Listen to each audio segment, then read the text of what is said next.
California's minimum wage increase.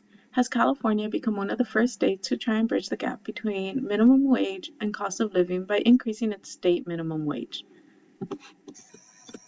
The fast food labor force has never been protected by a collective bargaining power or labor scarcity, and companies have kept employees at poverty-level wages while reaping billions of dollars for their shareholders every year, as noted by Richland and Traub in their Demos article and numerous papers. According to the Los Angeles Times article written by Taryn Luna, Assembly Bill 1228 was recently passed and signed into law by Governor Newsom in an attempt to fight and tackle this problem. But as Alejandra Reyes points out in her Cal Matters article, does this really mean that all minimum wage workers will benefit, and is $20 an hour enough? Well, not exactly. As Olmsted and Thompson of Ugo Tree Deacons writes, this bill aims to increase minimum wage for fast food workers to up to $22 an hour for chain restaurants with more than 60 locations across the country, which could mean that over 500,000 people stand to benefit and gain from this increase. So, what does this mean for many Californians if the minimum wage is specified? Over the next few minutes, I am going to attempt to answer this question that could impact the lives of so many by first talking about who AB 1228 targets, how the Californian economy stands to benefit, and how companies will stand to positively gain. So first we will discuss who is affected by AB 1228 and the crowd that is targeted.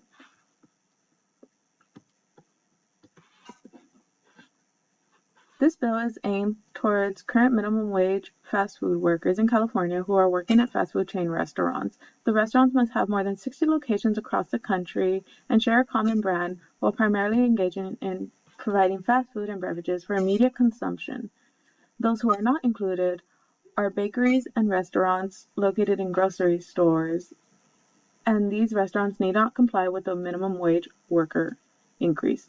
This bill also includes a retaliation clause, which means that restaurants affected cannot discriminate, discharge, or retaliate any employee who may have participated in the Fast Food Council while this bill was being created, implemented, and managed.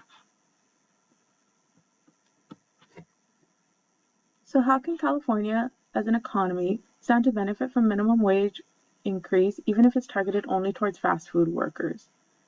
Now let's discuss the positive pros on the economy of the state now that we know who this law benefits. With over 500,000 workers benefiting from this increase in wage starting April 1st, 2024, the California economy will see a boost. The current minimum wage is set at $15.50 an hour, which many fast food employees are currently making or starting at. Considering that cost of living in the state of California would require one to make at least $25 an hour, this is a stark difference, which often means many employees have to have more than one job to sustain their day-to-day life. The extra money here could be helped to use to lift the workers out of possible impoverished life and allow them to spend more money, which will then be generated back into the economy. This increases purchasing power, assuming workers do not pocket their wage income. This also allows fast food companies to retain their workers rather than struggle with high turnover rates and increased wages.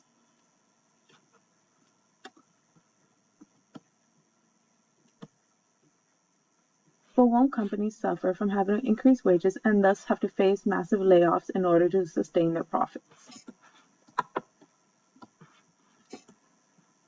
Not exactly. This bill has created some pros for restaurants in order to prevent huge pushback.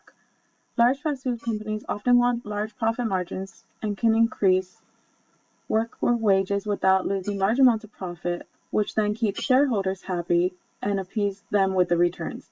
It also means companies can benefit because unions have agreed to pause their efforts in making fast food franchises liable for violations committed, and therefore the bill holds chains responsible for any misbehaviors that its franchises commit without using labor unions or labor unions getting involved. It also means that local governments cannot force companies to increase wages based on regions beyond what the state approves. All in all, it allows fast food companies to save millions of dollars that were being spent on fighting AB 257 which was the previous iteration of this bill that did not have as many pros for businesses and workers alike, and can save millions of dollars to avoid lobbying.